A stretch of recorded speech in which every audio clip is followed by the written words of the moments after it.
me see if I understand your position. Basically, would you say that it's wrong for the citizens to initiate physical force against other citizens like an armed robber does? Unless we permit but that it's okay by law. it's okay for the government to do so. Because the government has been authorized by the people. Okay, but if the government authorized armed robbers to do it, it would be okay? If the government is that foolish to do so, I don't know what kind of country that would be, but that's legal, and if it's constitutional, so be it. But would you think that that's moral for individuals to be empowered to, to rob their fellow citizens? I don't think so. So that would be wrong. So basically, I would think so. It's wrong. Okay, so you think that it's wrong for a citizen, an individual citizen, to initiate force against others to deprive them of their property, but it's okay for the government to do it if the majority has elected that government. It is okay if the government is authorized to do so. The government is authorized to levy taxes, and the authorization comes from the people through their representatives. Now, if the people, through their representatives, say no taxes, everything be charity, so be it. Okay, so you would say that all legitimate governmental power is derived from the people? That's the way it is in our Constitution. Do the individual citizens have the right to initiate physical force against other citizens that have not initiated or threatened to initiate force against anybody and haven't violated anybody's property rights?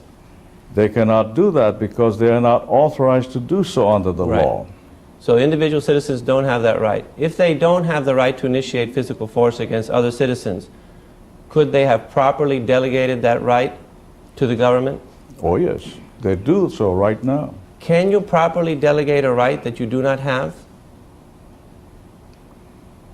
You can give the right to their representatives to make laws that will authorize or make prohibitive certain activities. So you think that you can delegate absolutely. a right that you don't have? You can properly delegate a right that you don't have?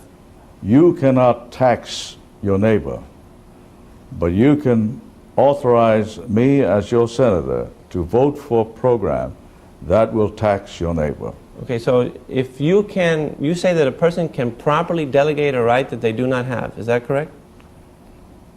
Under your distorted argument, yes. Okay, well, I don't have the right to use your home in Hawaii, right? But could I delegate that right to some of my friends? No way. Right, so you really can't delegate a right that you don't have. You have to have the right in order to delegate We're talking right? about the government here. Right, but you agreed that the individuals do not have But the right. you can authorize the government. Right, but did to you agree? take over my residence. Okay, but did you agree that the individuals did not have the right to initiate force against the other individuals? They don't have that right. No. So, Although some people think they do. Then they could not have delegated that right if they didn't have it.